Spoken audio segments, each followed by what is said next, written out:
Howdy, it's Kyle with a video counting down the 10 best regional foods in the US.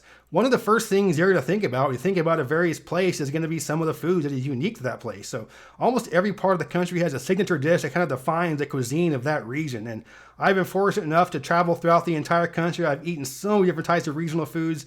And in this video, I'm going to count down my favorite ones. And of course, when you're talking about food, everything is very subjective. So think of this video as more like 10 really good regional dishes you have to try if you're in that part of the country. I'm just going to present them in my personal favorite order. Before I start, I want to mention that I have not been to Maine, and so I'm not going to be including in this list Maine lobster or bisque or that kind of stuff. And I'm sure it's all very good. I love lobster, but because I haven't been there, I wouldn't feel comfortable including it in this countdown. So with that out of the way, let's get started. At number 10 is Chicago deep dish pizza, and I've eaten this several times at a few different places, and I have not been disappointed, but it might be a little bit different than what you're expecting. So when most people want to quote unquote get a pizza, they're thinking about that kind of real thin, New York style pizza where the pieces fold and bend and kind of stuff. And, deep dish is a lot different. And you might be thinking, well, it's kind of like Pizza Hut, pan pizza. No, it's not that either. It's much hardier, much thicker. It's much more of a big time meal. So I can eat a whole 12-inch New York style pizza by myself, but I couldn't eat half of a Chicago deep dish. So it's much more of a meal. It's almost like a lasagna. So you really have to be in the mood for something really hearty to want deep dish pizza and not just simply a pizza. But I don't know anybody that doesn't like the taste of it, but it might not be what you're expecting. You're expecting like kind of a slice, kind of thin, little kind of snack type thing. Not for Chicago. Not a snack, big time pizza, really good. At number 9 is New Orleans style Jambalaya and Gumbo. And yeah, I know these are two different things, so I'm going to include them together, but I didn't really know what the entire difference is, other than that Gumbo is more of a soup that you eat with a spoon, and Jambalaya is a dish you eat with a fork, but they're kind of the same thing. It's rice with sausage and shrimp and peppers and onion in it. They taste kind of the same, just one's more of a soup. So anyway, I like things really spicy. You can get it with andouille sausage and a lot of cayenne pepper. And my wife likes things a little bit more mild, so she gets things with less spicy and not the andouille sausage. But I mean, it's all really good. You can get it in other parts of Louisiana, not just New Orleans, but the best ones, the best shops you're going to go to are going to be in New Orleans. But don't just go to the touristy places in the French Quarter. There's some really good spots. You can get some good New Orleans cuisine that's not right downtown. But yeah, whenever you go down there, definitely have some authentic jambalaya and gumbo.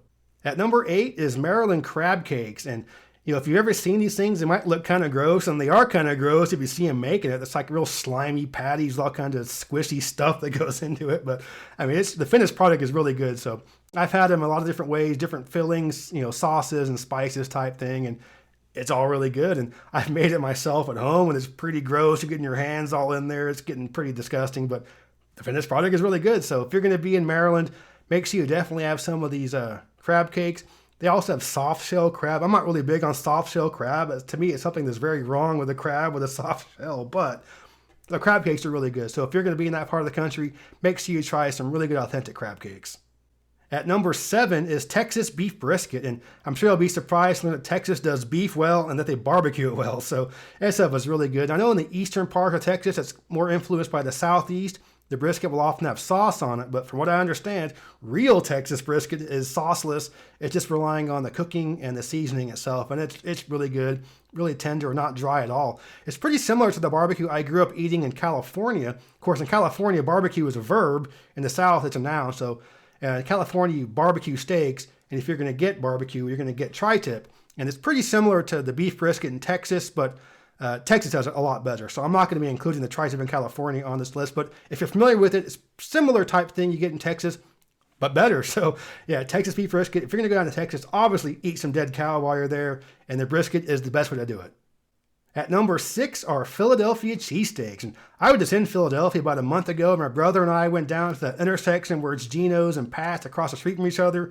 We had a couple of cheesesteaks from each, done up different ways, and it was great. You can get cheesesteaks all throughout town, but if you're going to be visiting Philly, definitely go to that intersection where the two main rivals are across the street from each other so you can get a little more authentic experience. And another way of getting an authentic experience is to not order properly, because you have to order a specific way. You have to say with or without, not with or without.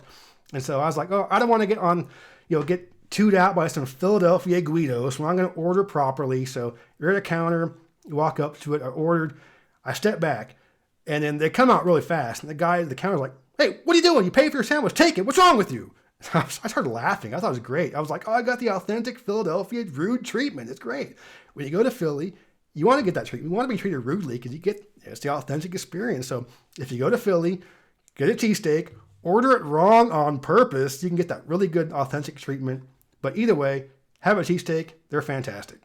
All right, so now I'm going to cheat a little bit. I know this is the 10 best regional foods in the U.S., but I'm going to squeeze one in here that isn't American because it has to be included. So I'm going to include it right in the middle of this list before going on, and that is Montreal Poutine. This stuff is fantastic.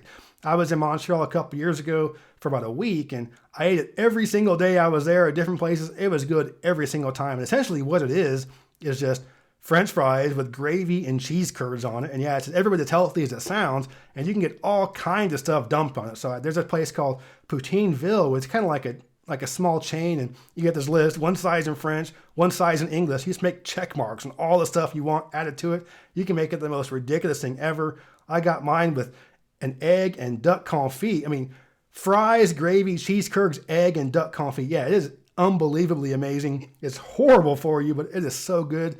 It's fantastic. So again, it's not in the U.S., but I had to include it because it's so good.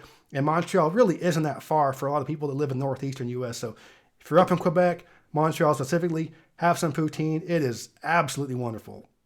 All right, so now back to the countdown. At number 5 is clam chowder in the sourdough bread bowl that you're going to find on the Central Coast in California. And I grew up going to San Francisco a lot. That was the main city we would go to. And the main beach town we would go to is Pismo Beach, about 3 hours south of San Francisco. And these just happen to be the two places that are the most well known for the clam chowder and the sourdough bread bowl. And it's really good. And yeah, I know New England has clam chowder too, but guess what, Boston? You can't eat your ceramic bowl. The sourdough bowl is the best part because the chowder makes it all soggy. So by the time you get done with it, you eat the bowl. It's real soppy. And then the good places will toast the lid. So you get a crunchy toasted lid plus the soggy bread bowl and that fantastic clam chowder. It's way better in New England. And when you're on the Central Coast in California, especially San Francisco or Pismo, make sure you have some of the clam chowder and the sourdough bread bowl. At number 4 is South Carolina barbecue. And there are all kinds of different styles of barbecue in the South. You have pork shoulder, pork ribs, chicken. Kentucky does lamb. So a lot of different styles, all different types of sauces as well. But my favorite is the South Carolina style, which is pulled pork shoulder and mustard sauces. And the parts of the state that are near the North Carolina and Georgia borders have sauces that are more influenced by those other states. But the heart of South Carolina is a mustard-based barbecue sauce.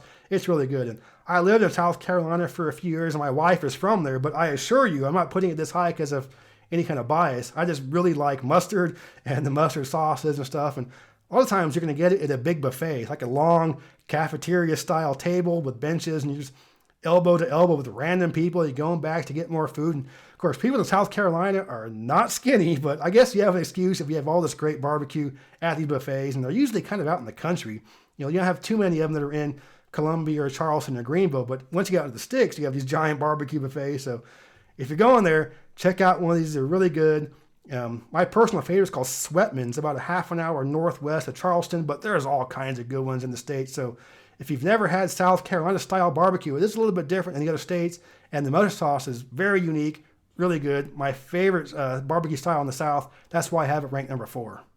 At number 3 is New Mexican cuisine, and it's from the state of New Mexico, so not like a newer version of Mexican food and not Tex-Mex like you get at most of the Mexican restaurants in the U.S. So it's a little bit different, and every state has their state bird, their state flower kind of stuff, and New Mexico has a state question, red or green, because you can get red sauce or green sauce with stuff, or you can get it Christmas style, which is half and half, but it's really good. It's got some similarities with Tex-Mex and traditional Mexican food, but there are also some pretty decent differences as well. So my favorite place to get this is a place called The Shed in Santa Fe, right on the square. So it's pretty touristy, and even though it's casual, it's so busy you have to have reservations. So if you're ever in Santa Fe, and you should be because it's awesome, make sure you go to The Shed. It's a really good way to dip your toe into New Mexican cuisine, but you can get some really good stuff all throughout the state.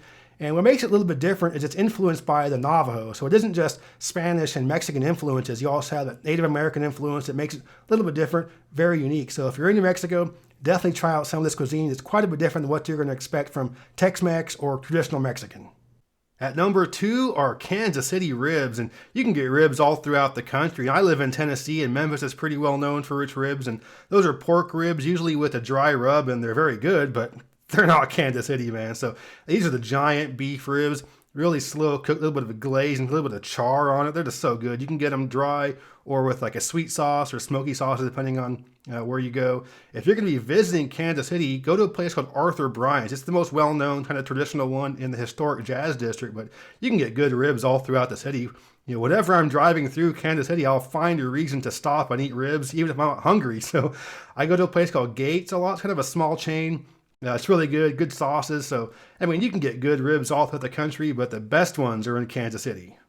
And at number one, my absolute favorite regional food in the U.S. is Cincinnati Chili. Yeah, this stuff is horrible for you. It's just a big old plate of spaghetti with chili and cheese and a bunch of other stuff dumped on it. It looks horrible. It sounds horrible, but it tastes amazing. And there are a couple of major chains for it. There's the more well-known one is Skyline Chili, and there's one called Gold Star Chili. But I eat this stuff all the time, even though I don't live anywhere near where you can get it. We drive from Chattanooga to Charleston, West Virginia every year, which takes us right through Lexington. And that's about an hour and a half south of Cincinnati. But there's a Gold Star Chili. They go that far south. So there's one at the Man-O-War Boulevard exit off of I-75. Every time we're getting to the Man-O-War sign, my wife's like, do we have to stop here? And I'm like, do you have to ask? So yeah, we're going to stop there. So we always stop there. Skyline doesn't go that far south, but once a year, I also drive from Tennessee to Detroit, straight up I-75 to the western part of Ohio. And the Skyline that's the most far south is the one in Dry Ridge, Kentucky. I shouldn't know these things, but I do. So on more than 5 occasions, I've stopped at the Gold Star in Lexington, kept going up I-75 and ate at the Skyline somewhere in northwestern Ohio. I mean, it's great. They're all throughout the tri-state area now, so not just Ohio, but also Indiana and Kentucky. I don't think they're in Pennsylvania or West Virginia. They'll never be in Michigan, I guarantee you that. They hate Michigan, but man, this stuff is so good. It is kind of a fast food joint, so you might think, well, it's a fast food place. How can this be like, authentic, regional? No, it's good. Do not drive through Cincinnati or Western Ohio ever again without stopping at the Skyline Chili. It is so good, I promise you. My favorite regional food in the entire country. And there you have it, the 10 best regional foods in the U.S. And like I was saying in the beginning, it's just my opinion. So think of it more like 10 really good regional foods to eat. I just presented them in the order that's my personal favorite. But if you're ever in these parts of the country, make sure you do stop to have these traditional signature dishes. And yeah, you can get most of these foods in other parts of the country, but it's never going to be better from the place where it comes from. So check them out.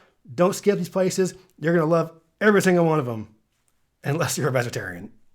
I hope you enjoyed this video. If you did, please give me a thumbs up to let me know you approve. And check out my channel for more stuff about road tripping across the U.S., general U.S. travel, and some U.S. geography kind of stuff. And subscribe if that kind of stuff interests you. But yeah, thanks for watching. Geography King signing out and about to go find an excuse to get back up to Dry Ridge, Kentucky.